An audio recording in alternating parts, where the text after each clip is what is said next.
Welcome! In this video, you'll learn how to check fuel lines for cracks or leaks for your electric generator.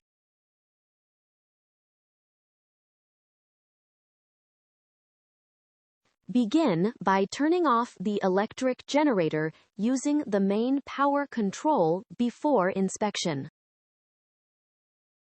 Open the generator access panel to expose the fuel lines inside the compartment. Shine a flashlight on the fuel lines to clearly illuminate the components.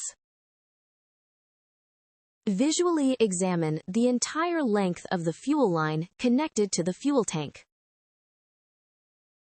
Run your hand along the fuel line to feel for cracks, cuts, or bulges. Close the generator access panel after completing the inspection. Finally, turn the electric generator back on using the main power control.